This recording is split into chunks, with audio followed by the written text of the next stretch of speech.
शांति। 20 मार्च के बाबा के साकार महावाक्य हैं। बाबा ने कहा, मीठे बच्चे, तुम्हें गुप्त खुशी होनी चाहिए कि हम परमात्मा बाप की यूनिवर्सिटी के स्टूडेंट हैं। भविष्य नई दुनिया का वर्षा पाने के लिए पढ़ रहे हैं। बाबा ने प्रश्न पूछा, किस स्मृति में सदा रहो तो दैवी गुण धारण होते रहेंगे। हम आत्मा शिव बाबा की संतान हैं। बाबा हमें कांटों से फूल बनाने आए हैं। यही स्मृति सदा याद रहे तो दैवी गुण धारण होते रहेंगे। पढ़ाई और योग पर पूरा ध्यान रहे। विकारों से नफरत हो तो दैवी गुण आते जाएंगे। जिस समय कोई विकार वार करे तो समझना चाहिए कि मैं कांटा हूं, मुझे तो फूल बनना है। ओम शांति। बच्चों की बुद्धि में है कि हम रूहानी यूनिवर्सिटी में बैठे हैं। यह नशा होना चाहिए। ऑर्डिनरी रीति स्कूल में जैसे बैठते हैं ऐसे यहाँ बुद्धू होकर के नहीं बैठना है। बहुत बच्चे जैसे बुद्धू होकर बैठते हैं। याद रहना चाहिए यह उच्चते उच्च परमपिता परमात्मा की यूनिवर्सिटी है। उनके हम स्टूडेंट हैं तो तुम्हारे में कितनी फलक होनी चाहिए। यह है गुप्त खुशी, गुप्त ज्ञान। हर एक बात गुप्त है। कईयों को यहाँ बैठ भी बाहर के गंदे ख्यालात आते रहते हैं। यहाँ तुम पढ़ते हो भविष्य नई दुनिया का वर्षा पाने के लिए, तो तुमको कितना खुशी होनी चाहिए। दैवी गुण भी होने चाहिए। भले यहाँ सब ब्राह्मण ही आते हैं। वहां की किच्चड़ पट्टी से तो तुम निकल कर यहाँ आते हो, तो तुम बच्चों को कितना खुशी में रहना चाहिए। सारी दुनिया इस समय गंध में पड़ी है। वहां कलयुगी गंध, कहाँ सत्युगी फुलवाड़ी। कलयुग में एक दो को कांटे लगाते रहते हैं। तुमको तो अब फूल बनना है, तो कितना खुशी रहनी चाहिए।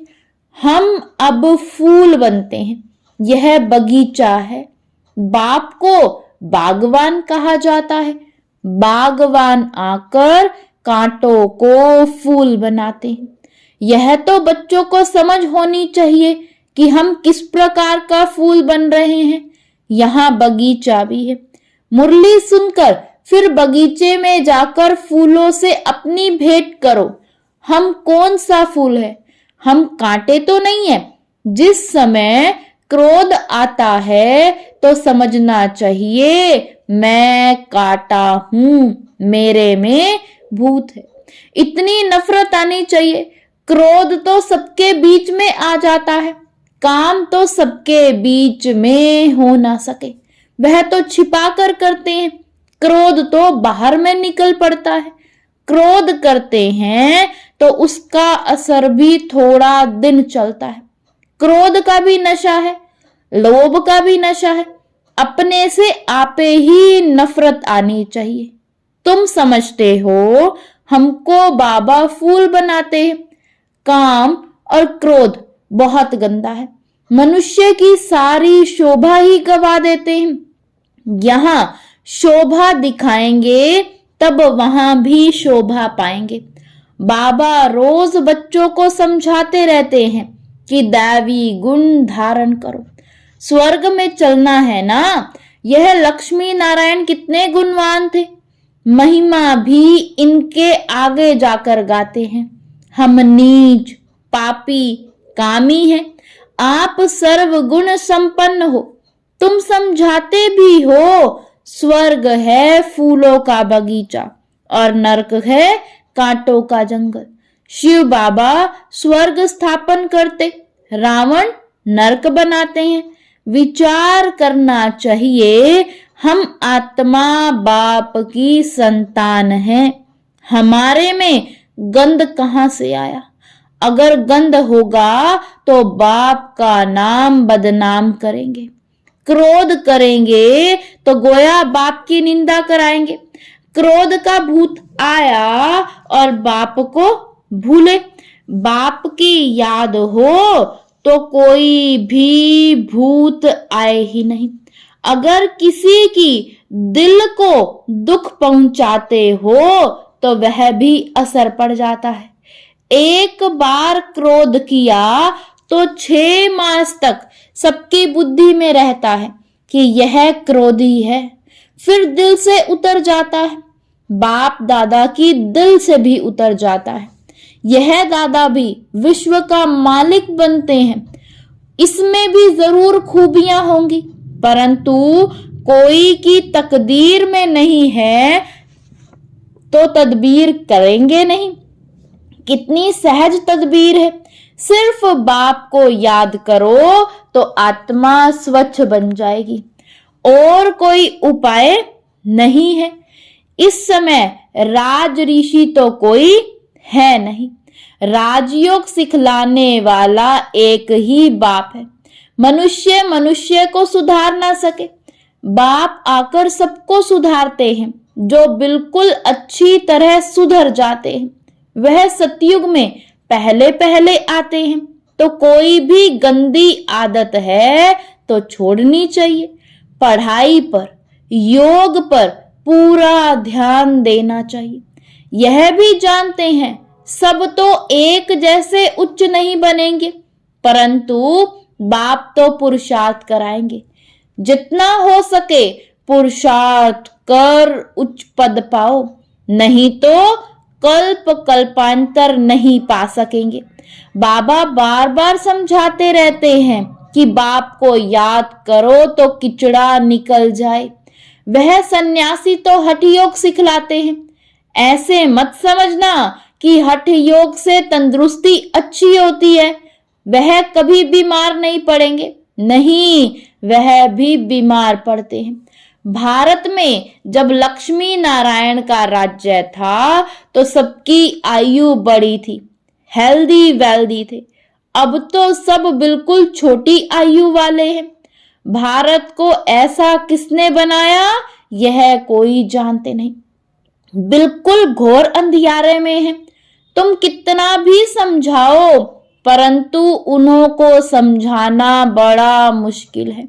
कभी भी गरीब साधारण ही समझने की कोशिश करते हैं। यहाँ कोई लखपति है क्या? आज का लाख भी बड़ी बात नहीं है। आज लखपति भी बहुत हैं, उन्हें भी बाबा साधारण कहते हैं। आज तो करोड़पति की बात है। शादियों पर भी कितना खर्चा करते हैं।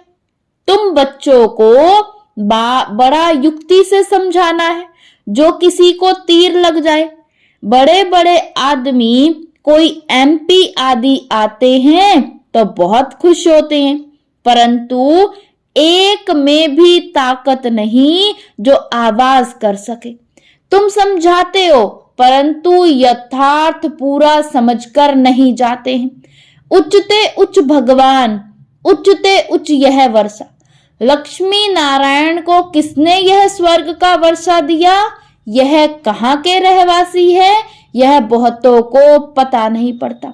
म्यूजियम में आते बहुत है समझने के लिए। सेवा का चांस अच्छा है परंतु योग है नहीं। बाप को याद करे तो प्रफुल्लता भी आए। हम किसकी संतान हैं?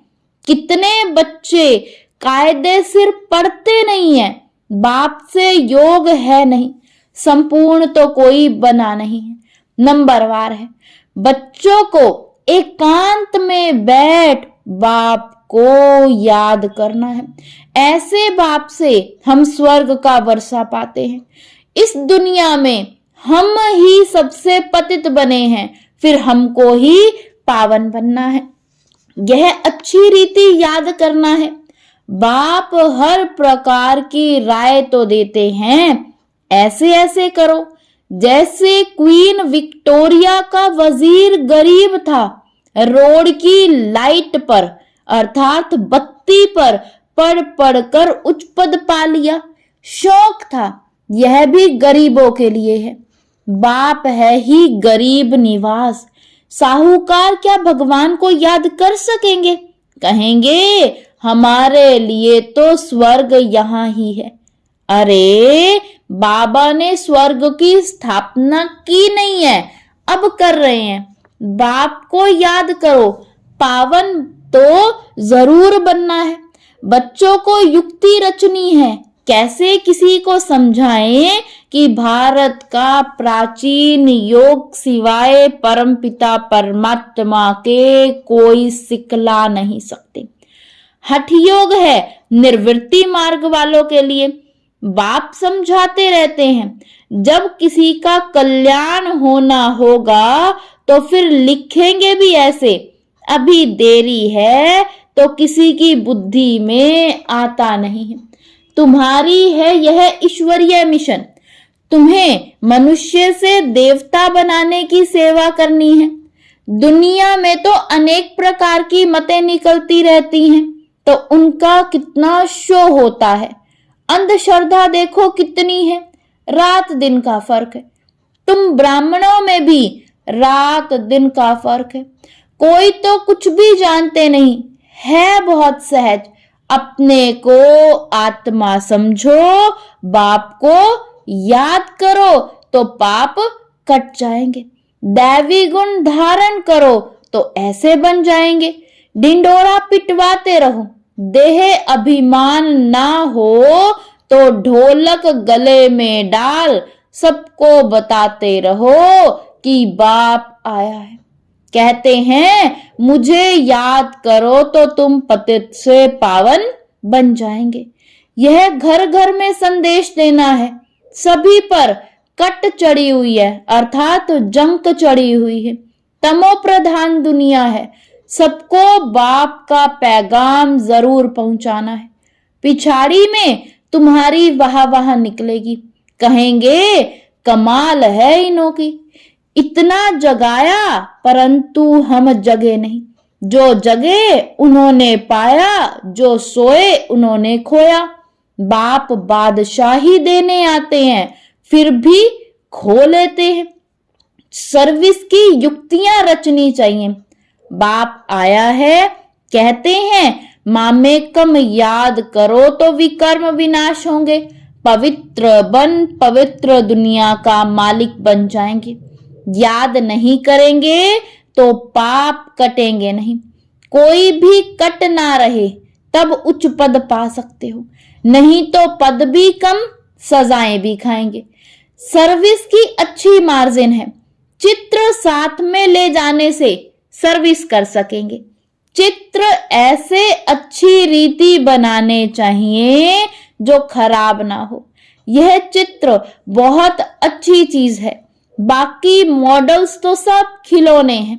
बड़े बड़े आदमियों के बड़े बड़े चित्र होते हैं, हजारों वर्ष भी चलते हैं। तुम्हारे यह 6 चित्र काफी हैं। बोलो यह सृष्टि का चक्र कैसे फिरता है, हम आपको समझाएंगे। इस चक्र को याद करने से तुम चक्रवर्ती राजा बन जाएंगे। बैज भी बहुत अच्छा है, परंतु इनकी वैल्यू बच्चों के पास नहीं है। इस पर भी तुम समझाते रहो तो भी तुम्हारी कमाई बहुत होगी। यह बैज तो ऐसा है जो छाती से लटका रहे। यह बाबा इस ब्रह्मा द्वारा यह वर्षा देते। ट्रेन में भी चक्कर लगाते, यह समझाते रहो। छोटे बच्चे भी कर सकते हैं, तुमको कोई मना नहीं कर सकते। यह बैज ऐसी चीज है, हीरे जवाहरात फल फूल महल सब कुछ इसमें मर्ज है, परंतु बच्चों की बुद्धि में नहीं आता है। बाबा ने बहुत बारी समझाया है, चित्र साथ में जरूर हो। तुमको कोई उल्टा सुल्टा भी बोलेंगे। कृष्ण को भी गाली मिली है ना, भागते थे, भगाते थे, यह करते थे, लेकिन उनको भी पटरानी बनाया ना। विश्व का मालिक बनकर फिर ऐसे काम थोड़े ही करेंगे। इस ज्ञान में नशा बहुत होना चाहिए। हम चाहते हैं जल्दी विनाश हो जाए, फिर कहते हैं अभी तो बाबा साथ है। बाबा को छोड़ देंगे तो फिर 5000 वर्ष के बाद मिलेगा। ऐसे बाबा को हम कैसे छोड़ें? बाबा से तो हम पढ़ रहे हैं, पढ़ते रहेंगे। यह है ब्राह्मणों का उच्चते ऊंचा जन्म। ऐसा बाप जो हमको राजाई दे रहे हैं, फिर तो हम उनसे मिलेंगे नहीं, परंतु गंगा पर रहने वालों को इतना कदर नहीं रहता। बाहर वाले कितना महत्व रखते हैं, यहाँ तो बाहर वाले कुर्बान जाते हैं। अगर योग का बल नहीं है तो किसी पर भी समझाने का असर नहीं होता। कुछ भी समझते नहीं है, आते बहुत है, लिखते हैं ऐसे ऐसे समझाओ, कहते हैं बहुत अच्छा है। बाबा समझते हैं सुना ऐसे जैसे सुना ही नहीं, जरा भी समझा नहीं, बाप को ही नहीं जाना है। अगर कुछ समझे तो ऐसे बाप से कनेक्शन तो रखे, चिट्ठी लिखे, तुमसे पूछे कि तुम ऐसे बाप को चिट्ठी कैसे लिखते हो, बताओ। शिव बाबा केयर ऑफ ब्रह्मा एकदम लिखने लग पड़े। यह तो रथ है ना, परंतु ज्यादा कीमत तो उनकी है जो इनमें प्रवेश करते हैं। सर्विस करते करते बहुत बच्चों के गले थक जाते हैं, परंतु योग नहीं है तो तीर नहीं लगता। इसको भी ड्रामा कहेंगे। बाप को जान लिया तो फिर बाबा से मिलने बिगर रह नहीं सकेंगे। ट्रेन में भी योग युक्त हो आए, हम जाते हैं बाबा के पास। जैसे विलायत से आते हैं तो स्त्री, बाल बच्चे सब याद आते हैं। यह तो हम किसके पास जाते हैं? तो रास्ते में कितनी खुशी होनी चाहिए, सर्विस करते करते आना चाहिए। बाबा है सागर, देखते हैं बच्चे फॉलो कर रहे हैं, ज्ञान की लहरें उठती हैं तो देखकर खुश होते हैं। यह तो बहुत अच्छा सपूत बच्चा है। सवेरे याद की यात्रा में बहुत फायदा है।